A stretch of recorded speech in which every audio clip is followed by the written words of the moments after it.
10,000 miles in the mouth of the graveyard. And it's a hard, it's a hard, it's a hard, it's a hard rain's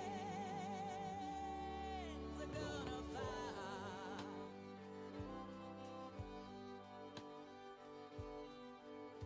Oh, what did you see, my green-eyed son? And what did you see, my darling young one? I saw a newborn baby with wild wolves all around it.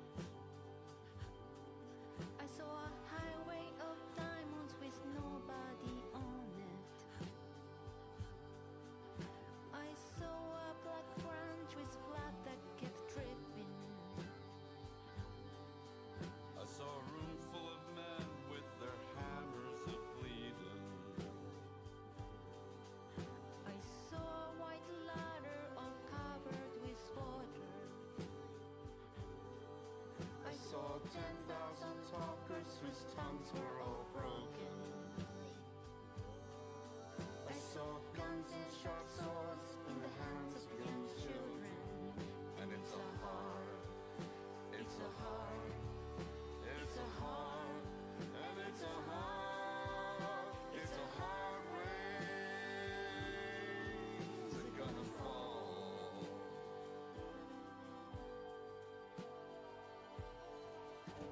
And what did you hear, my brown-eyed son?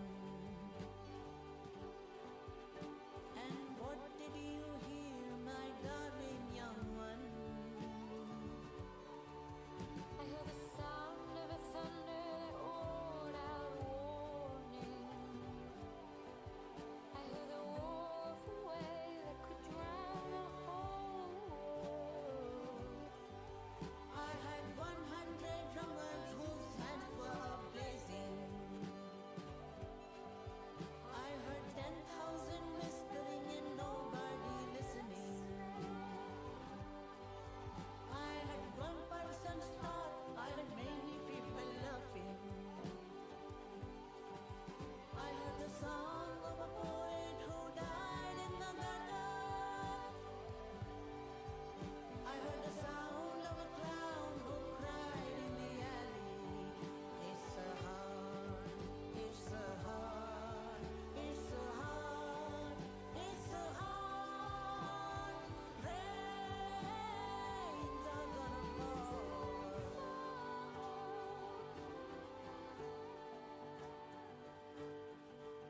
Oh, who did you meet, my blue-eyed son? Who did you meet, my darling young one? I met a young child beside a dead pony. I met a white man who walked a black dog. I met a young woman whose body was burning. I met a young girl, she gave me a rainbow. I met one man who was wounded in love. I met another man who was wounded with hatred. And it's a hard, it's a hard, it's a hard, it's a hard, it's a hard race are gonna fall.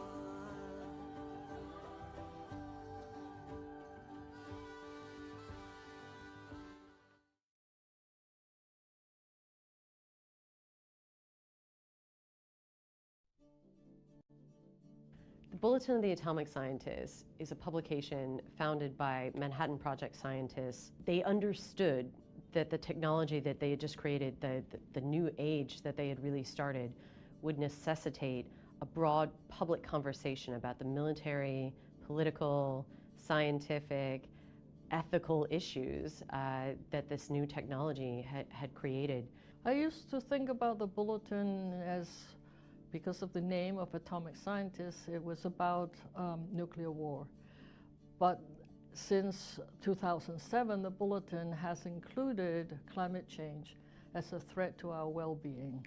Look at what happened with COVID. That's not something anybody expected to happen, and it happened and is continuing to happen. We have not eliminated COVID from our world.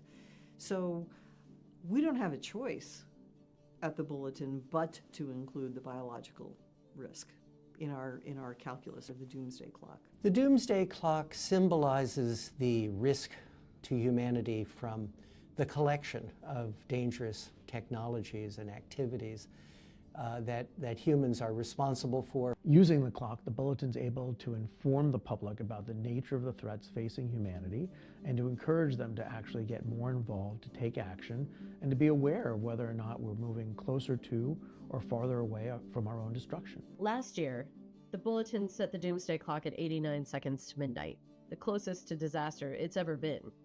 So now the question is, how does this year compare to last year?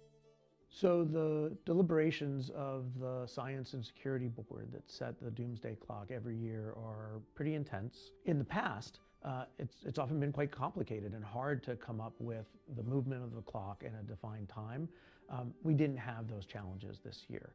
In every area, we have failed to take the steps that are necessary to reduce risks, and there are new developments in every area that make the risks greater. In nuclear, we are seeing leaders across the globe with nuclear weapons accelerate their development of new weapons, talk about arms racing and trying to outdo the other, the possibility of resuming nuclear testing, deploying new, more dangerous types of nuclear weapons, and active conflicts among and between nuclear states and in regions of nuclear tension. You have now many countries around the world investing tens of billions of dollars to modernize and diversify their nuclear arsenals. You're seeing the leaders of those countries talk more willingly about the utility of nuclear weapons, not just in a political sense. Can we use our nuclear weapons to deter our adversary, or can we use our nuclear capability to coerce our competitors into certain actions, but to actually use nuclear weapons on the battlefield, as Russia has threatened to do, as Pakistani officials have threatened to do. And you see what we refer to as arms race instability. And this is how we ended up with over 70,000 nuclear weapons between the United States and Soviet Union during the Cold War. The decline has stopped, and we're now seeing the growth begin again, and the potential for a worldwide arms race is upon us. In 9 days, the last remaining agreement between the United States and Russia that limits the number of strategic nuclear weapons they can each possess and deploy will expire, and there is no agreement to replace it. So for the first time in generations, both of these countries will be free to deploy as many nuclear weapons as they want or believe they need. That is the fundamental spark for what could be a nuclear calamity. Every year the fever goes up. Every year we break another record. The warmest 10 years are in the last 10 years. There's a metabolism to the planet, the ecosystems, the oceans. There's a whole metabolism, and the fever, that's warming temperature, is damaging everything. It's influencing everything. Since the 1800s, since the Industrial Revolution, we can document the increase in temperature around the world. And now we have satellites that monitor the ecosystems, the oceans. But with what is happening now, and why I'm so worried, is that I feel like my fever is going to put me close to the ICU. And the monitoring devices are going away. The initial focus of the bulletin was the nuclear threat. That later expanded to include the threat from climate change. And then we realized that there were other areas of emerging technology that could, if not properly managed, pose a threat to the survival of humanity, that could pose the risk of catastrophe. Artificial intelligence, like large language models, have become increasingly powerful and now can create photos, videos that look just like the real thing and can be used to spread disinformation very effectively. We've seen this even from President Trump, using such videos to try to persuade people that things have happened that have not happened, that there are perhaps riots in a location or acts of war that aren't fake. A particular concern I have is placing weapons in space as part of the President Trump's proposed Golden Dome, which has called for the placing of missile defense interceptors in space. And while those would not be probably useful in protecting us against nuclear attack, they would be able to be used against other objects in space, and this could trigger a competition with Russia and China to place their weapons in space and pose the possibility of a war in space. AI and bio are not necessarily things that if they came together, they would be horrible and terrible and negative. We can use AI to help us respond better, be more efficient, have a better idea of what do we have. We've seen cuts, massive cuts by this administration to preparedness activities. But what that's done then is that it has reduced our overall preparedness. We are not going to be able to be as effective and as efficient in responding as a result. It's not a reasonable situation to be in because we have not eliminated disease, we have not eliminated accidents, we haven't eliminated all these things that we need to respond to. We're all interdependent now in this world. If we don't have good public health in one country, it affects the next country, the ones surrounding, but also the countries elsewhere that were dependent on the first country for funding, for human resources, for expertise, and so forth. This is a global issue. So overall, 2025 has been a pretty bleak picture in terms of advancing existential risks. I would say the one silver lining is I think people are starting to re-engage every time we've been able to reduce threats, existential threats to humanity. It's because of the public pressure that was created on policymakers, on local elected leaders, on the world in general to say, we do not accept this. The average citizen can do more than just vote. They can actually be informed about the threats that they face and talk with their neighbors, their relatives, their friends in their communities about these risks. And just showing up at a political meeting of a senator or congressman can actually drive policy. If they recognize that there's a political interest in their districts, that drives action. You have to empower the people to say, yes, this is a challenging opportunity, and this is what, by working together, we can do something. And just imagine what would happen if the whole world, all of our citizens, all throughout the world, were actually to take up the issue of turning back the clock. What would happen? I can't imagine a situation in which that enormous group of people would somehow be ineffectual. The doomsday clock is really a metaphor for the amount of danger that we're in. It's pointing to the urgency of the threats all around us. But it's also a call to action. I actually see it as a positive symbol insofar as we have time left to fix the problems that we ourselves have created by working together, by creating the necessary political will and the scientific analysis that will help us save ourselves, for lack of a better term, from ourselves.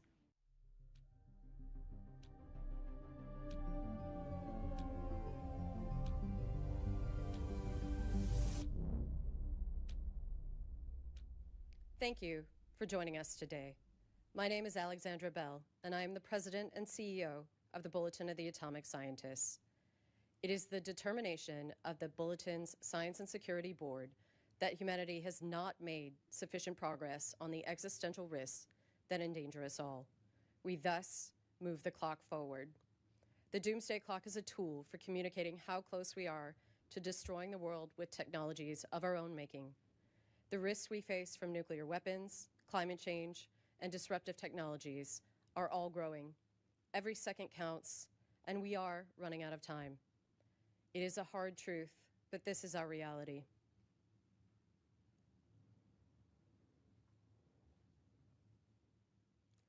It is now 85 seconds to midnight. This is the closest the world has ever been to midnight.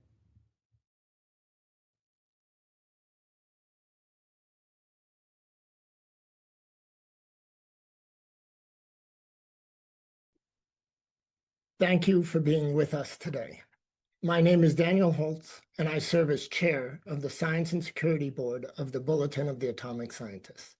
I am also a professor of physics at the University of Chicago. UChicago was the site of the first controlled nuclear chain reaction and was also where the Bulletin of the Atomic Scientists was founded. The doomsday clock is now at 85 seconds to midnight, the closest it has been in the history of the clock. Last year, we warned that the world was perilously close to catastrophe and that countries needed to change course towards international cooperation and action on the most critical existential risks. Unfortunately, the opposite has happened. Rather than heed this warning, major countries became even more aggressive, adversarial, and nationalistic. Conflicts intensified in 2025, with multiple military operations involving nuclear-armed states. The last remaining treaty governing nuclear weapon stockpiles between the US and Russia expires next week. For the first time in over half a century, there will be nothing preventing a runaway nuclear arms race.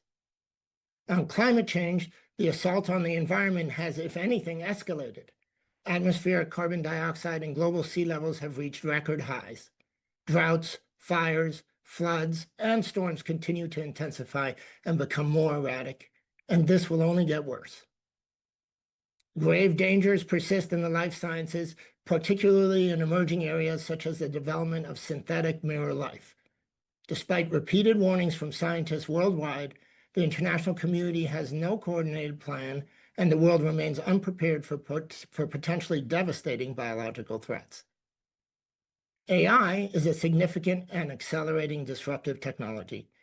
AI is also supercharging mis and disinformation, which makes it even more difficult to address all of the other threats we consider. But instead of working towards international standards governing AI safety, we are running headlong into an AI arms race with what could be dire consequences. We're also concerned about the increasing rise of nationalistic autocracies. If the world splinters into an us versus them, zero-sum approach, it increases the likelihood that we all lose. These autocratic trends impede international cooperation, reduce accountability, and serve as a threat multiplier, making it even less likely that the world will address the existential threats at its doorstep. We note with alarm the recent tragedies in Minnesota and the erosion of the constitutional rights of American citizens. History has shown that when governments become unaccountable to their own citizens, conflict and misery follow. This global trend makes the world more dangerous for everyone. For all of these reasons, we move the clock forward. Our leaders need to do better. We need to do better. For more information on why the clock is at 85 seconds, please read our statement at thebulletin.org. Today, I am joined by Bulletin President and CEO Alexandra Bell and 4 colleagues from the Science and Security Board. National Security and Disruptive Technologies expert Steve Fetter, climate scientist Inez Fung, bio-expert Asha George, and nuclear expert John Wolfstall. We are also honored to be joined by Maria Ressa, one of the world's most renowned and fearless journalists. Maria is the co-founder and CEO of Rappler and a professor at Columbia University. She was awarded the 2021 Nobel Peace Prize, cited for her efforts to safeguard freedom of expression, which is a precondition for democracy and lasting peace. I can think of no better person to speak to this moment in history. Maria will make some remarks, and then we will follow with a press conference. Maria, the floor is yours. Thanks, Daniel. Okay, 85 seconds to midnight. That is the closest we have ever been, and I'm going to say to the end of the world. You've just heard the threats we face: nuclear arsenals growing, climate records shattering, biological risks multiplying, artificial intelligence racing ahead of our ability to govern it. These are new triggers on top of the old problems which have been there, which the Sustainable Development Goals tried to address. All of that, of course, now is a dream, and it's gotten much worse. But I want to talk about something that makes all these threats even harder to address. The crisis beneath all the crisis, which you just saw, which I pointed out at the opening of the 80th UN General Assembly. We are living through an information Armageddon. That's brought about by the technology that rules our lives, from social media to generative AI. None of that tech is anchored in facts. Your chatbot is nothing but a probabilistic machine. Even as the tech moves from the attention economy to now targeting intimacy, human beings, we have been commodified by a predatory and extractive industry. Here are the three sentences I've said over and over since 2016. Without facts, you can't have truth. Without truth, you can't have trust. Without these three, we have no shared reality. We can't have journalism. We can't have democracy. The radical collaboration this moment demands becomes impossible. Think of shared facts as the operating system of collective action.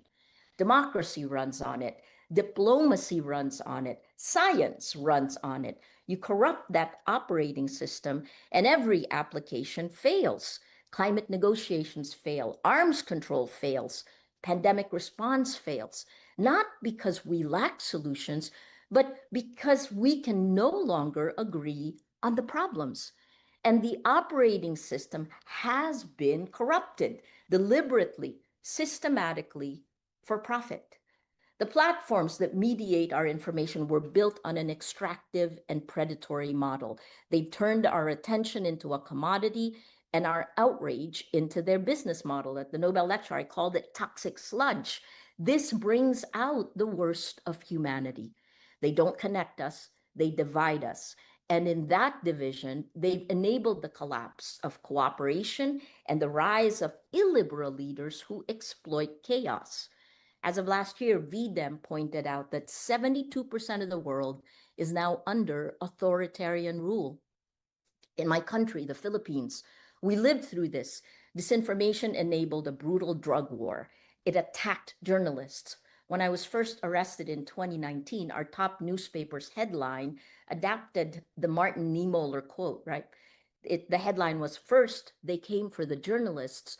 We don't know what happened next." Well, today, I've won 10 of the 11 criminal charges, the cases filed against me. I joke that the Philippines has now moved from hell to purgatory, and many of you in the West are now moving to hell. Because what happened in my country didn't stay there. That playbook has spread across the world. Last week in Davos, Canada's Prime Minister Mark Carney said this best: "We are in the middle of a rupture, not a transition. The old order is not coming back, and that rupture was accelerated by the destruction of our public information ecosystem. We can't solve problems we can't agree exist. We can't cooperate across borders when we can't share the same facts." Now add generative AI, the chatbots that threaten to accelerate this chaos exponentially, floods of synthetic disinformation at near zero cost, AI slop victimizing millions in scams, supercharging the dysfunction in our information ecosystem. Oh yes, and killing our environment because of the resources it needs to run. But we're witnessing something more dangerous: the fusion of state power with the tech oligarchy. The men who control the platforms that shape what billions believe have merged with the men who control governments and militaries. Might makes right is the new operating principle, and they have the tools to manufacture consent or to simply drown out dissent.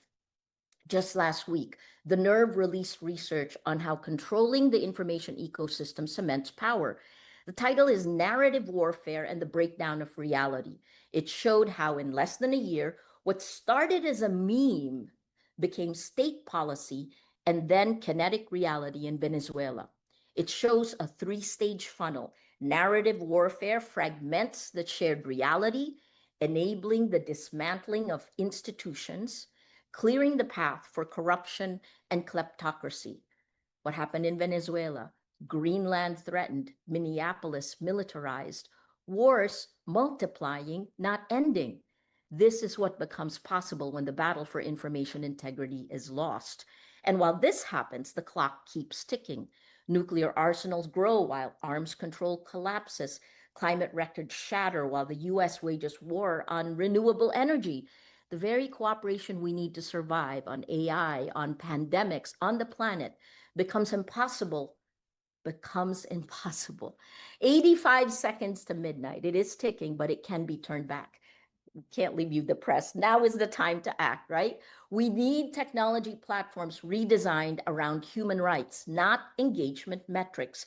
We need journalism funded as critical infrastructure. We need AI governance that prioritizes safety over speed. And we need middle power, civil society, and citizens acting together because, as Canada pointed out, if we're not at the table, we're on the menu. Information integrity is the mother of all battles because you can't run democracy on a corrupted operating system. You can't turn back the doomsday clock when half the world doesn't believe these problems even exist. But each of you watching, what can you do? You can do a lot because narrative warfare targets the cellular level of a democracy. That's each of us, the citizens. We think three buckets: technology, journalism, and community.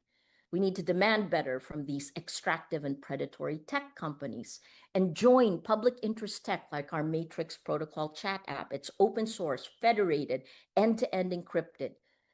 Support independent journalism and build communities of action. At the worst of times, we in Rappler turned to our communities. Our citizens demanded better.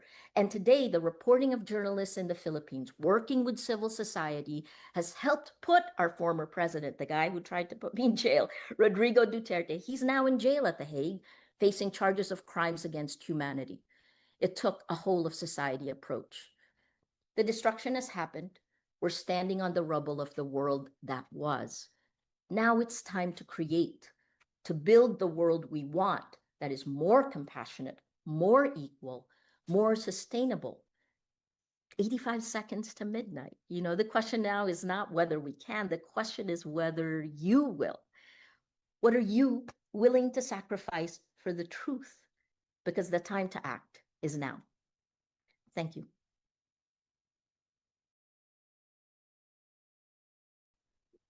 Thank you, Maria, for those powerful remarks. We'll now turn to the press for questions. Thank you. If you wish to ask a question, you may use the raise your hand function and your line will be unmuted when it's your turn to ask a question. As a reminder, the Q&A period is for reporters only. If you're having issues with your own audio or the raise hand function, you can use the text-based Q&A box and we'll do our best to get to all the questions. Okay, let's take our first question from Sean Tandon at AFP. Sean, please unmute yourself. Hi there, can you hear me? Yes. Thanks for doing this. A couple of you touched on this in the comments, the situation in Minnesota. I was wondering if you could, I know this is global, not just the US, but I was wondering if you could describe how much Trump's first year in office affected your the decision to move the clock. I know last year there was some talk that he's already talking about peace and cooperation, at least rhetorically. Is there a disappointment? Is there to what extent have Trump's actions in the first year of his second term influenced this decision?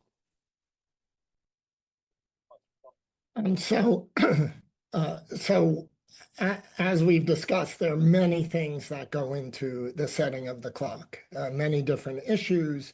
We worry about climate, we worry about the nuclear threat, and of course we also worry about mis and disinformation, and we mentioned explicitly we worry about the rise of autocracy and, as Maria eloquently described, sort of the erosion of democracies globally. So all of these things go in. There have been some actions that have made things much worse. There have been some actions that maybe give hope.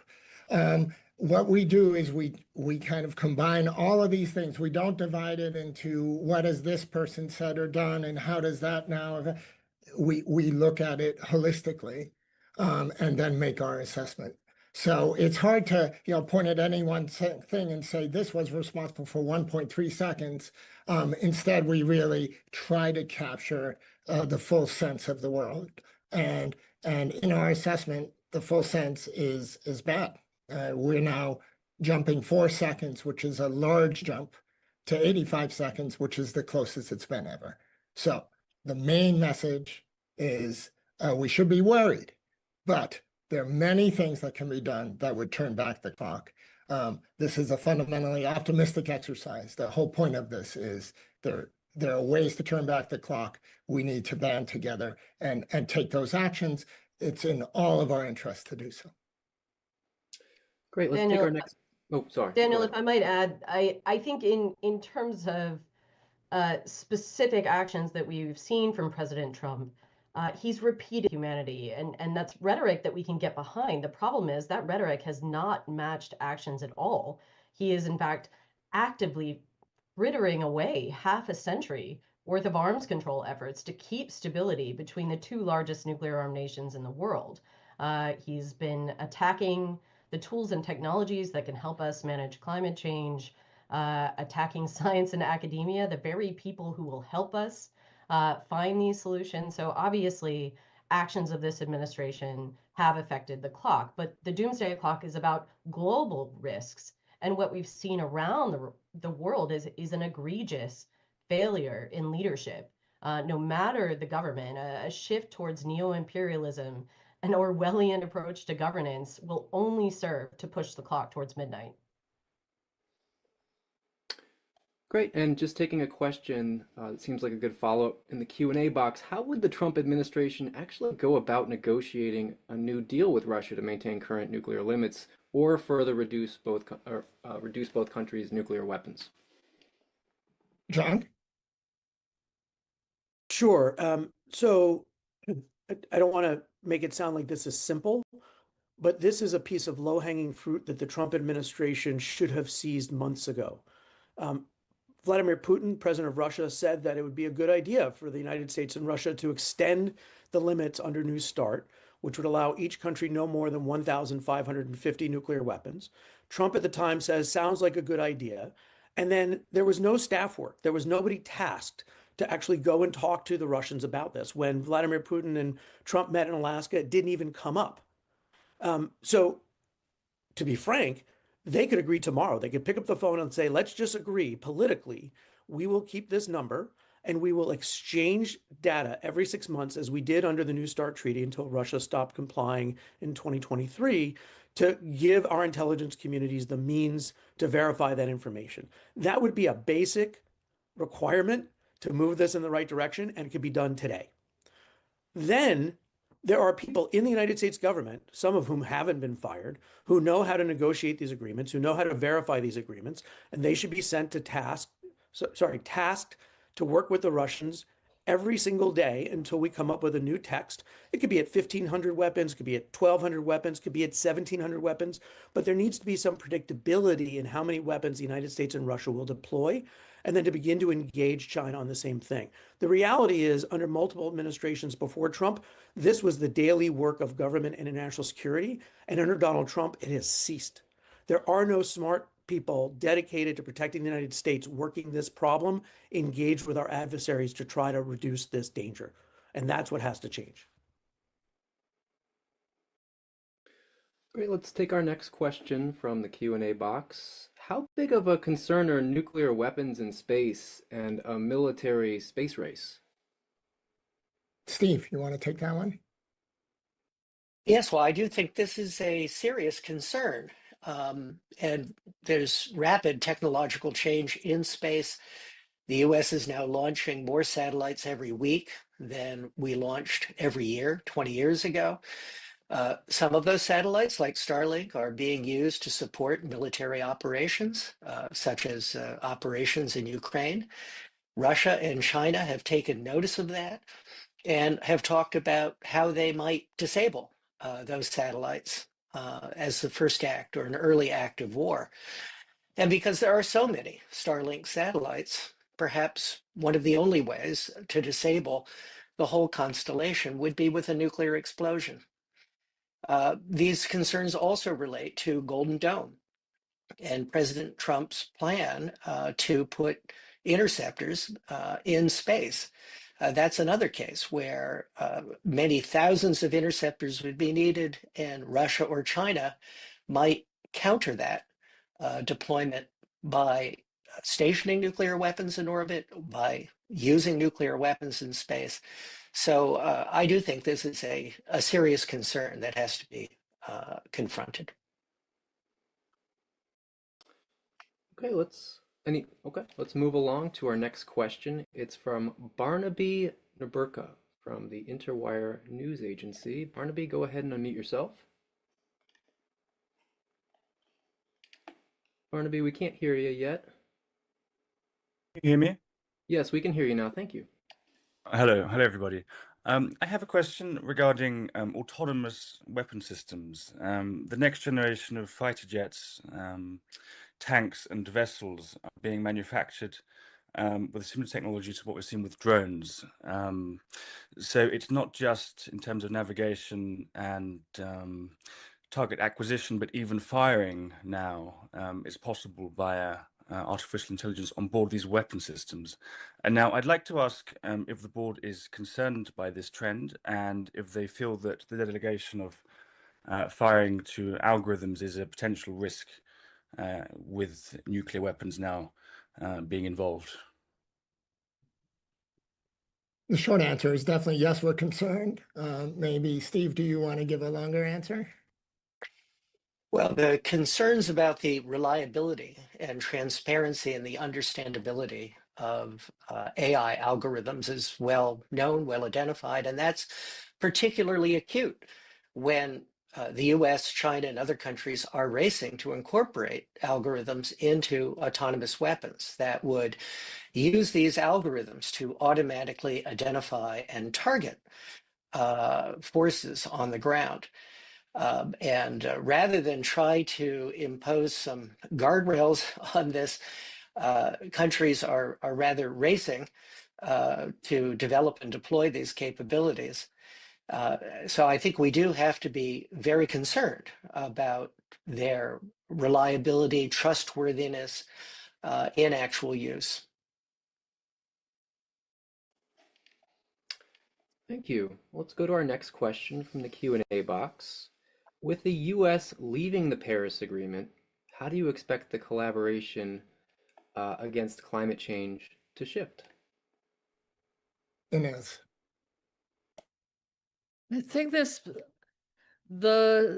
agree it's the last three COPs, Conference of Parties, have not focused on emissions. They focused on adaptation and justice, which are all very important. Here the private sector has been working independent of the government. Green technologies are mature and economical, and there's a lot of work in the private sector to transition. And it is much easier to use, for example, to plug in a car than to wait in line for the gas station.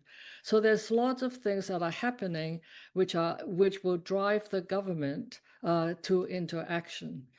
And I hope that the grassroots or the private sector and the governments can work together to see that it is a win-win for all if we go in the renewable energy and not rely on fossil fuels. Thank you. Moving along, another Q&A box question. In terms of biological threats, what are the top factors that affected your assessment, and are we prepared for another pandemic? Sure. Yes. In terms of the top factors, I would say we were looking at the offensive biological weapons programs that are currently possessed by Russia and North Korea, and the suspicion that other countries have those as well, number one. We were looking at the rate of increase in numbers of high-level laboratories all throughout the world, working with very dangerous pathogens and not necessarily putting in all the safety and security requirements that would be needed to do that. Thirdly, we were looking at the continued movement of diseases throughout the world, creating pandemics. It's been quite some time now where we've just been dealing with anywhere from 7 to 10 pandemics at once throughout the world. And then fourthly, as Daniel said earlier, we are looking at increased emphasis on high-level biology to synthesize organisms, to modify organisms, and to create what is now known as mirror life, which has DNA that goes the opposite direction and would be very toxic to all life here on the planet and could destroy it all. We uh, we made that assessment, taking all those things into consideration, and moved forward with our determination of what the risk would be. And if I could also just Please. add, there is the concern that artificial intelligence could be used to design novel pathogens. All right, going to our next question. It comes from Julia Levy at Northwestern University Medill Climate Change News. Julia, go ahead and unmute yourself. Hi, can you hear me? Yes. Perfect. Thank you so much for speaking with us today. My question is, how in particular can young people mobilize and educate themselves against these threats, such as you mentioned, misinformation, AI, and the coming threats of climate change? And do you have any advice for those who might feel disillusioned to find awareness for these threats or even to start to enact that change? Maria, do you want to start on that? Yeah, look, I keep saying in the Philippines, it was the young people that led it, right? The first step is really make sure you have facts. And so how do you have a shared reality? You start with yourself and your family and friends, the shared reality you build. Then you bring your community together. We say we build communities of action. The third phase may be to begin working on your leaders. If you're here in America, for sure, you should be doing that. And what does civic engagement look like in today's day and age? I also would shift away from the word misinformation. I think that's something that tech lobby has done a lot to. The problem is disinformation when someone is trying to change the facts. I guess the last part is that the idealism. That's incredibly important at this point in time because this is a moment to create. And I think that's also incredibly empowering for young people. I want to echo that last point that Maria made, which is, this is a very complicated range of threats. But what that means is that there are many different ways to have impact. And the question of how you engage with these threats on a personal level, that's a deeply personal question. And it depends on your skills and your interests. And if you're an artist, you can make art that is related to this, or scientists can work on the threats and find ways to mitigate, or whatever it is you do, try to bring this on board. These threats impact us all, and find ways, carrying that forward and turning that into action is exactly what we need. And it's sort of this next generation especially, it's their creativity and their passion that's going to help address these threats and carry us through our future. Great. Let's take another question from the Q&A box. Given the current dangerous directions we're on, where can we see a sign of hope that the clock can be turned back? Are there any practical examples of specific projects that could reverse the pattern if implemented? Positive notes, anything like that? Alex, please. Yeah, I think these problems can seem overwhelming if you simply focus on the volume, the scale, the interconnected nature of all these threats. But I think the thing to remember is these are human-caused existential threats. We created these problems, and thus we have the ability to fix them. And it can't be done all at once. There's no single elegant solution for any of the problems that we're facing, but these problems are solvable. So like Maria and Daniel said, simply availing yourself of the information, re-entering this conversation that, quite frankly, I think a lot of people have been happy to keep the public out of. Is re-enter, get information about these threats, talk with your communities, with your civic groups, with your friends, with your families, ask your elected leaders at every level what they're doing about these issues. Every time we've been able to turn back the hands of the clock, it's been because we had scientists and experts working to find solutions and a public that was demanding action, a public that demanded to see these tools, technologies applied for helping humanity, not harming it. So whether it's getting back to the table on arms control agreements, demanding that our leaders go to the negotiating table, demanding that we take the steps to push back against climate change and extreme weather, something many people around the US at least are experiencing today. These are all things that we can continue to work on, but they won't go away just by ignoring them. And there's no doubt that the scale of problems that people face on a day-to-day level can be consuming. But if we get these problems wrong, nothing else will matter. So we need people to incorporate this into the challenges that we're facing, but together we can make a difference. Maria.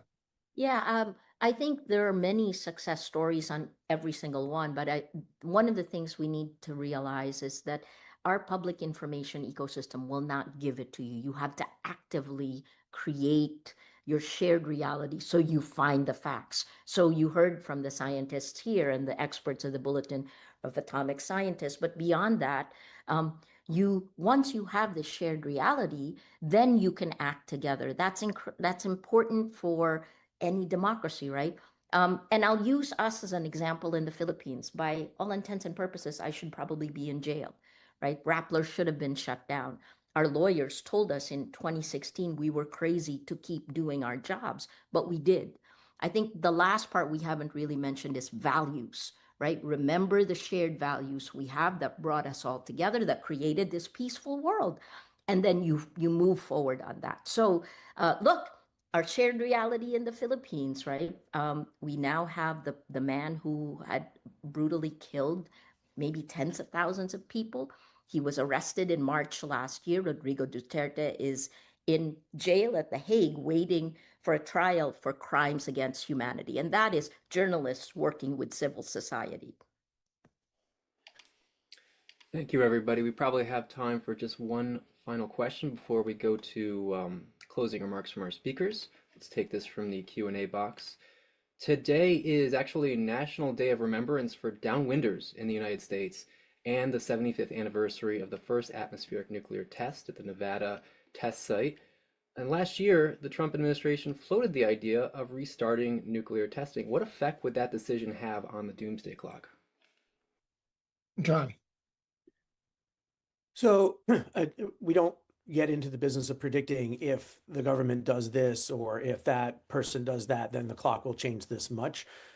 We obviously had factored in the statements by President Trump that he was thinking about restarting nuclear testing, and then the confusion that was created. There's no doubt from my point of view as an expert that any country restarting nuclear tests would be incredibly damaging, both to the planet. We stopped testing nuclear weapons because it produces highly radioactive contaminated material, but also because it would be a serious negative impact on global stability and security. If the United States were to resume nuclear testing, Russia and China would rapidly follow suit. They would be able to make much more progress in modernizing their nuclear weapons than the United States ever could, because our weapons and our testing program actually was much more advanced when we shut it down in 1991. And so from a US point of view, it would be a loss in security, but it would also normalize nuclear weapons, nuclear testing, and nuclear threats even more than they have been. And that can only be a step in a negative direction. There is no world that is better off when major countries are exploding nuclear weapons and hinting that these things are usable and that we're prepared to use them. That's just the basic requirement. You don't need to be a member of the Science and Security Board to recognize that as a negative development. Okay. That's all the time we have for questions, and we're going to go next to closing remarks from our speakers. So thank you all for your questions. I'd like to give my colleagues a chance for brief closing statements. Alex, why don't you go first? Thanks, Daniel. First, thanks so much to the people around the world that read and support the Bulletin. I'm glad so many people are watching today, and I hope your interest will extend to reading the Bulletin. And for 80 years, we've been connecting the world's leading experts on existential risk directly to the public and to policymakers, including by outlining our relative level of risk via the doomsday clock. But it's important to remember that the clock does not predict the future. It illuminates our current reality. The clock has turned back before, and it can again. People around the world, as I said, must demand their leaders combat the risks that threaten us all, or perhaps find leaders that will. For hope and inspiration, look to the brave civil servants, service members, journalists, experts, advocates, artists, citizens that continue to fight every day for a better future. We and they know our current trajectory is unsustainable. While these challenges can seem overwhelming, everyone watching today, everyone around the world has agency. No one can do everything, but everyone can do something. With 85 seconds left to midnight, we have to come together and we have to push for change. Thank you. Thanks, Alex. Steve? The pace of technological change is accelerating in artificial intelligence, autonomous weapons, biotechnology, and in space. Companies and countries are engaged in a headlong race for dominance. Citizens need to demand that their governments do more and cooperate to identify and mitigate the risks of disruptive emerging technologies. Thanks, Steve. Inez? Well, civilization is in transition from one that's powered by fossil energy to one that is powered by renewable energies. Much of the technologies for renewables are mature and affordable.